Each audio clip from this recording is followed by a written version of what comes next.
Hi friends, good morning. Welcome to the channel. चलिए देखते हैं अभी बिटकॉइन किस तरीके से मूव कर सकता है। सबसे पहले इधर सामने अपना बिटकॉइन का चार्ट लगा हुआ है आपकी स्क्रीन पे। और ये जो अपनी 33 EMA की कस्टम से स्ट्रेटजी होती है, इसको मैंने अभी ऑफ किया है। इसको ऑन करके भी देखेंगे। फिलहाल उससे पहले एक बेसिक रॉ एनालिसिस कर सकते हैं, करते हैं चल के कि कभी क्या हो सकता है मार्केट में। तो ये डेली टाइम फ्रेम का चार्ट है। सबसे पहले स्टार्ट करते हैं कि एक बेसिक ट्रेंड से। अगर आप कोई भी मार्केट में आ रहा है, कोई भी न्यू ट्रेड प्लेस करने जा रहा है, तो उसका बेसिक अप्रोच ये होना चाहिए कि ट्रेंड क्या है। ठीक, डेली टाइम फ्रेम पे ट्रेंड अभी क्या दिख रहा है। या फिर फिलहाल जैसे अगर आप ऐसे चार्ट लगाए तो ये दिख रहा होगा कि हाँ भाई, मार्केट ने थोड़ा सा नीचे की तरफ मूव दिखाया था। फिर एक अच्छा पुल बैक था, क्योंकि ये सब छोटे छोटे पुल बैक थे। देख रहे हैं, नीचे आया हल्का सा पुल बैक, फिर नीचे, फिर हल्का सा पुल बैक, फिर नीचे। तो ये सब जो थे छोटे छोटे पुल बैक थे। बट इधर जो था एक मेजर पुल बैक था। कहने का मतलब है कि ऐसे पुल बैक के बाद अगर इस बिटकॉइन को इसको नीचे की साइड क्रॉस करता तो ये बहुत ही अच्छा मतलब पॉइंट होता। क्योंकि अगर आप थोड़ा सा इसको जूम आउट करके मैं दिखा दूँ तो है क्या कि इसके नीचे फिर जो है ना, एकदम अगर देखेंगे तो यहाँ तक का पूरा चांस था, जो कि मैंने इसलिए बताया था कि अगर 59,000 के नीचे अगर आता है तो 50,000 वो इमीडिएटली आ जाएगा। बट हुआ क्या उस केस में कि बिटकॉइन ने यहाँ से नीचे ब्रेक तो किया। जैसे अगर यहाँ पे अपना एक वो लगा लीजिए, ठीक, ये हो गया। यहाँ पर इसने ब्रेक तो किया, बट इसको बंद कर लेते हैं। ये प्राइस नीचे छू के यहाँ से ऊपर निकल गया। तो यहाँ पे एक बाइंग का ट्रेड मेरा बना था, उसमें हालांकि बहुत लंबा टारगेट नहीं मिला, क्योंकि ट्रेंड ओवरऑल डाउन ही था। हल्का से इतना ऊपर गया तो बहुत अच्छा ट्रेड तो मिला, बस ट्रेड बन रहा था, सिनेरियो बना था। मैं कैसे बना तो मैं भी बताऊंगा। अगेन फिर नीचे आया। जब फ्रेंड ये वाला चांस इसने किया था ना कि ठीक है, पहली बार जब ये ब्रेक किया तो मैंने सोचा था हाँ भाई, ट्रेंड स्ट्रॉन्ग बेरिस है तो अच्छे से चांस है जाने का। लेकिन कोई बात नहीं, यहाँ छू के निकला। लेकिन इस बार मैं टोटली कंफर्म था, क्योंकि ये रजिस्ट करके मुझे ये नहीं लगा था कि यहाँ से डबल ये ऊपर करेगा। मतलब यहाँ पे एक बार जाएगा, फिर दूसरी बार भी ब्रेक करके भी ऊपर ही निकल जाएगा। तो मैंने यहाँ पे एक अच्छा खासा पोजीशन रखा था, और मतलब अपने नॉर्मल रिस्क से थोड़ा सा ज़्यादा, जैसे अगर मैं एवरेज 1,000 रुपये पर ट्रेड रिस्क कर रहा हूँ, तो इसमें मैंने 2,500 से 3,000 किया था। लेकिन उसका हुआ क्या कि ये तो जैसे ये ट्रेड यहाँ पे बाइंग में हल्का सा दिया भी था, कहीं ना कहीं ये मैं कॉस्ट टू कॉस्ट से थोड़ा ऊपर, यानी 1,000 के रिस्क में मैंने 2, 4, 500 के आसपास काट दिया था प्रॉफिट में, क्योंकि बहुत अच्छा ट्रेंड में गया नहीं। लेकिन इस पॉइंट में कुछ भी नहीं मिला, ये डायरेक्टली मेरा एसएल लेके चला गया था। तो अब बात रही कि अब आगे किस तरीके से प्लान कर सकते हैं हम लोग, क्योंकि जो बेयरिश ट्रेंड दिख रहा है इतने टाइम से, वो कहीं ना कहीं अब फेड होता जा रहा है। अगर आप भी देखेंगे तो आपको भी यही समझ में आएगा कि हाँ भाई, बेयरिश ट्रेंड अब फेड फेड हो रहा है धीरे धीरे, क्योंकि मार्केट यहाँ आके ऊपर निकलने की ओर जा रहा है। फिर अगेन यहाँ से मार्केट आ रहा है, फिर अब धीरे धीरे करके ऊपर निकल रहा है। मतलब जिस तरीके से सेलिंग इतनी फास्ट हुई थी, अब वो कहीं ना कहीं दिख नहीं रहा है, क्योंकि मार्केट ने प्राइस एक्शन भी ऊपर का बनाना स्टार्ट कर दिया, अच्छा खासा खुला भी दे रहा है। तो वैसे टाइम पे ये जो लगा, इसको लग रहा है हम आएंगे अपने कस्टम सेटअप पे। देखिए फ्रेंड्स, एंट्री करने के लिए सबसे इंपॉर्टेंट होता है, वो होता है कैंडल स्टिक। कैंडल स्टिक किस तरीके की बन रही है। फॉर एग्जाम्पल, ये डाउन ट्रेंड था, यहाँ पे आपको इस तरीके की कैंडल मिलती, ऐसी कैंडल मिलती, ऐसी मिलती, ऐसी मिलती, ऐसी ऐसी। ये सारी फुल बॉडी कैंडल है। इन सब में क्या होता है कि अगर फुल बॉडी कैंडल आपको मिल गई, for example daily time frame का चार्ट था, आपने देखा कि मार्केट इतना गिरा है, ईएमए को रिटेस्ट करके भी ऐसी कैंडल बना रहा है, तो आपको कुछ भी नहीं करना, सिंपली कैंडल क्लोज हो जाती। कैंडल को लो को आपको मार्क करना था, इस तरीके से आप कैंडल का लो मार्क करते हैं, एंड सिंपली 1 आवर के टाइम फ्रेम पे शिफ्ट कर जाते हैं। 1 आवर के टाइम फ्रेम पे जैसे ये ब्रेक डाउन होता, तो आपको वहाँ पे अपनी जो है, क्या बोलते हैं उसको, strategy, sorry, entry entry place करनी होती, क्योंकि इसी तरीके से काम करता है। डेली टाइम फ्रेम पे देखना होता है कि मार्केट स्ट्रॉन्ग तरीके से किस डायरेक्शन मूव कर रहा है, और इंट्राडे में उसी डायरेक्शन को हमको फॉलो करना होता है। यही एक बेसिक अप्रोच है फ्रेंड। कहीं भी आप कुछ भी सीखे होंगे, उस सबको जरूर लगाइए, लेकिन सबसे बेसिक अप्रोच यही है। कोई भी ट्रेडर हो गया, मैं हो गया, या फिर जिसको भी मार्केट में कम से कम अगर वो प्रॉफिटेबल है, तो अप्रोच यही फॉलो करता है। कोई भी ऐसा नहीं रहता कि एक ही टाइम फ्रेम पे आके ट्रेड कर रहा है। कोई 1 मिनट की स्कैल्पिंग कर रहा है तो केवल 1 मिनट ही देख रहा है। एक अपने से ऊपर वाले का एक बेसिक आइडिया, एक रेफरेंस लिया जाता है। जैसे मैं ट्रेड करता हूँ 1 आवर पे, सबको पता है। लेकिन मैं क्या करता हूँ, बेसिक रेफरेंस लेता हूँ डेली टाइम फ्रेम का। होता क्या है उससे, for example daily time frame में अगर इस तरीके का कैंडल बना, जैसे कि ऐसा, तो इसमें मैं क्या करूँगा, इसमें मैं ये करूँगा कि जब तक इसका लो मार्क कर लूँगा, जब तक लो इसका कटेगा नहीं, तब तक मैं इंट्राडे में ट्रेड प्लान नहीं करूँगा। क्योंकि होगा क्या, सपोज यहाँ पे ये डेली टाइम फ्रेम का कैंडल है, इंट्राडे में यहाँ पर भी कहीं ना कहीं 1 आवर में तो ट्रेड मिला ही होगा, यहाँ भी मिला होगा, यहाँ भी मिला होगा। हालांकि ये तो चल जाता है, क्योंकि ये ब्रेकआउट कैंडल ही है। लेकिन ये वाला नहीं चल पाता ना, जो ये था, ये अल्टीमेटली कहीं ना कहीं यहाँ पैसे ले जाता। तो इसीलिए मैं लो मार करके छोड़ देता हूँ। अब बात करते हैं अभी क्या हो सकता है। अभी फ्रेंड्स, सबसे ब्यूटीफुल आप देख सकते हैं कि हमारा जो सेटअप है वो बताता है कि मार्केट जब जब भी प्राइस अपने 33 EMA के नीचे रहे, 33 EMA के नीचे केवल सेलिंग का प्लान करना है।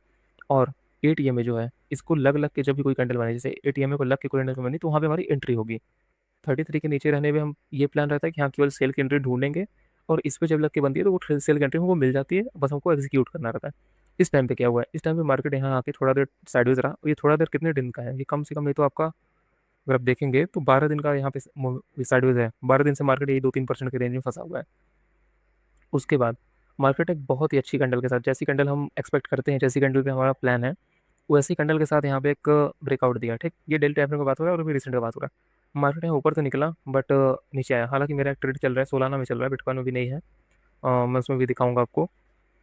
तो यहाँ पे अभी तक एसएल तो नहीं गया है मेरा, एसएल कहीं ना कहीं थोड़ा सा नीचे ही था सोलाना में। लेकिन अगर अब क्या प्लान हो सकता है आगे, अब अपना प्लान एकदम बिल्कुल सिंपल है। मार्केट हमेशा जो है सेलिंग में नहीं जा सकता, हमेशा बाइंग में नहीं जा सकता, और ना ही हम ये कह सकते हैं कि इतना बाइंग में चला गया अब सेलिंग में जाएगा, या फिर इतना सेलिंग में चला गया अब बाइंग में जाएगा। हमें क्या करना होता है, मार्केट में जो भी सिनेरियोज दिख रहे होते हैं बस उनके बेसिस पे ट्रेड प्लान करना होता है। ठीक है, तो हम क्या करेंगे इधर, ये ऐसे बन गया, हम सिंपली इसका हाई यहाँ पे मार्क कर लेंगे। हाई मार्क हो गया।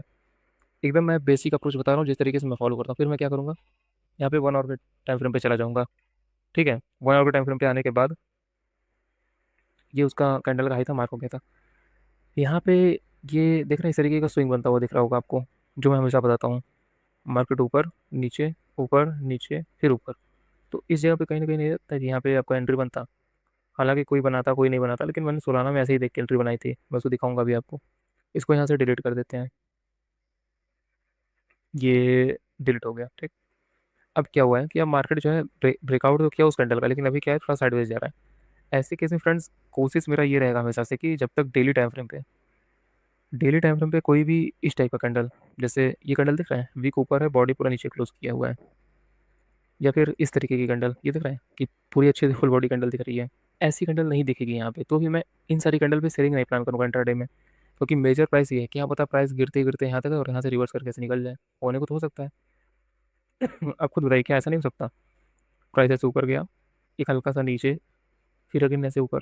यही तो कॉन्सेप्ट है अपना, कि ऊपर नीचे फिर ऊपर। ये पुल बैक वो भी तो हो सकता है, तो इसलिए मैं यहाँ पे इंट्राडे में कोई भी सेलिंग प्लान नहीं करने वाला हूँ अभी। ठीक, मैं क्या करने वाला हूँ, मैं सिंपली इसके बेसिस पे यहाँ पे टाइम, आप खुद सोचिए फ्रेंड्स, आपको हर जगह ट्रेड करने की जरूरत नहीं है। ठीक है, हर जगह ट्रेड मत करिए। ऐसा नहीं कि यहाँ भी सेटअप बन रहा है वहाँ भी सेटअप बन रहा है। आपको करना क्या होता है मैं बता रहा हूँ, कि मान लीजिए ये ट्रेड है, अगर आप एक अच्छा ट्रेड ऐसे ही आइडेंटिफाई करके यहाँ पे लेते हैं, इसी तरीके का ट्रेड आइडेंटिफाई करके आप यहाँ पे लेते हैं, यहाँ पे लेते हैं, तो क्या होता है, आपको एक डायरेक्शन में ट्रेड मिलेगा।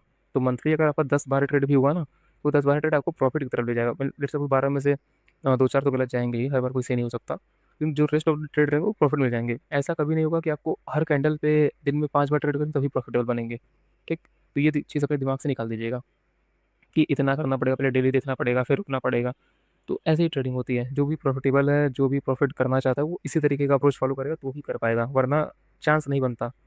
अगर आप 10-20 ट्रेड करेंगे दिन का, या फिर महीने में भी 50-100 ट्रेड करेंगे, तो उसका कोई मतलब, आपका ब्रोकरेज इतना चला जाएगा कि आप शायद प्रॉफिट करना छोड़ दें। अगेन 1 आवर पे आ जाते हैं। मेरा अप्रोच इस समय क्या होगा, सोलाना में मैंने ट्रेड लिया, उसको एक्सप्लेन करूंगा मैं अभी। इसमें मैंने ट्रेड नहीं लिया था, लेकिन अगेन मैं सिंपली यहाँ से एक ऐसा ट्रेड लाइन टाइप बनाऊंगा। ठीक, अभी तो कोई ऐसा यहाँ पे स्विंग मेजर दिख नहीं रहा है, जो भी मेजर स्विंग रहता उसके आसपास मेरा ऐसे ट्रेड लाइन बन जाता। एंड उस ट्रेंड लाइन को जब भी ब्रेकआउट करता कोई भी इस टाइप की कैंडल, ऐसा कैंडल होता, ऐसा होता, ऐसा होता, ये सब फुल बॉडी कैंडल है, तो मैं वहाँ पे बाई का ट्रेड लेता है। या फिर सिंपल अगर ट्रेंड लाइन नहीं बनाता है, इसी तरीके से मूव कर देता है, धीरे धीरे इस स्विंग को ब्रेक कर जाता है, यानी इस जगह पे निकलता है।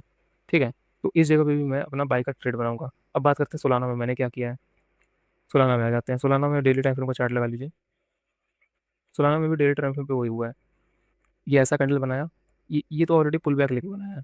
जैसे बिटकॉइन में तो नीचे से ऊपर गया था ना, जैसे आप देखेंगे बिटकॉइन में, तो बिटकॉइन नीचे से ऊपर आ रहा था, लेकिन सोलाना में ऑलरेडी ये प्राइस ऊपर आ चुका था, और ऊपर आके ये यहाँ पे ऑलरेडी पुल बैक ले चुका था।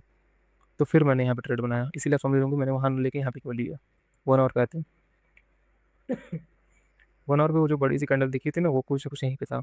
यहाँ पे मैंने थोड़ा सा लिमिट ऑर्डर लगाया था, मतलब स्टॉप लिमिट बना, तो उसकी वजह से प्राइस यहाँ पे जाके कहीं एग्जीक्यूट हुआ था। ये तो ट्रेडिंग में हुआ है, डेल्टा एक्स में ट्रेड यहाँ चलता रहता है। यहाँ पे एग्जीक्यूट हुआ, तो मैंने, मेरा ट्रेड इसमें कुछ ऐसा चल रहा है सोलाना में, यहाँ तक का ऐसे, ये ऐसे, और मैंने सिंपली ऐसे करके छोड़ दिया है। और मैं इसमें कम से कम टारगेट बुक करूँगा तो इतना, लगभग 2.5, हाँ 2.5 तक का मेरा टारगेट रहेगा, जो कि यहाँ तक का है। किसी को लगेगा कि होगा, किसी को लगेगा नहीं होगा, लेकिन यहाँ पे तो हुआ है।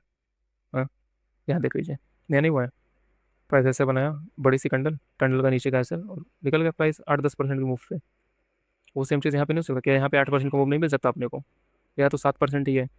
तो ये कभी भी मत देखिएगा कितना दूर टारगेट है, इतना ये है वो है, कुछ नहीं। यहाँ पर तो हुआ है। ये नीचे से लेके यहाँ तक आया, तो क्या अब बताइए, जब इतना दूर आपको कर दिया मैंने, तो क्या अब आपको नहीं लग रहा है कि ये कुछ हो गया? जैसे यहाँ से प्राइस यहाँ तक का मूव किया 25-30%, तो अब तो ये बहुत छोटा लग रहा होगा टारगेट। कह रहे यार अभी तो यहाँ तक कर ले सकते हैं हम लोग, 100 रुपये तक कर ले सकते हैं, 100 यहाँ तक का। लेकिन कोई नहीं, 2.5 का टारगेट, अभी 1000 का रेस का तो 2.5 का टारगेट, यही बेसिकली प्लान होना चाहिए। तो ये पूरी मेरी एनालिसिस थी जो कि बिटकॉइन और सोलाना में थी। एक बार मैं रिवाइज करवा देता हूँ आपको। बिटकॉइन का चार्ट है, डेली टाइम फ्रेम पे हुआ क्या है, डेली टाइम फ्रेम पे एक बड़ी सी कैंडल बनी हुई है और यहाँ से रेजिस्टेंस लेके नीचे आ गया है। आपको अर्ली चार्ट में शिफ्ट कर जाना है। अगेन जब इसका स्विंग ब्रेक होता है तो मैं यहाँ पे ट्रेड प्लान करने वाला हूँ, और सोलाना में मेरा ट्रेड जो है ऑलरेडी रनिंग है। इसमें मैं कुछ नहीं करूँगा। कहने का मतलब ये है कि इसके ऊपर निकल जाए तो और क्वांटिटी ऐड कर दूँ, ऐसा मैं 3-5 नहीं करता हूँ। आगे चल के ज़रूर पिरामिडिंग बोलते हैं इसको, कर सकते हैं, बट अभी मैं ऐसा नहीं कर रहा हूँ। मेरा सिंपल ये रहेगा, जैसे ही प्राइस मेरा कहीं ना कहीं इसके आसपास आएगा, यानी 1000 का रिस्क है, उसके बदले में 1000 मिलना स्टार्ट हो जाएगा, तो मैं इसको थोड़ा सा ट्रेल कर लूँगा, बस इतना ही मैं करूँगा। बाकी मैं यहाँ तक का टारगेट अपना लेके चलूँगा 2.5 तक का। तो होप करता हूँ फ्रेंड्स आपको ये वीडियो पसंद आया होगा, ये एनालिसिस समझ में आई होगी, और जो मेरा अप्रोच है ट्रेड एग्जीक्यूट करने का वो समझ में आया होगा। अगर आपका कोई भी सजेशन होता है आप कमेंट में ज़रूर बताइएगा। तब तक के लिए थैंक्स, मिलते हैं आपसे नेक्स्ट वीडियो में, और होप करता हूँ कि आपकी सारी ट्रेड्स अच्छे जाएँ।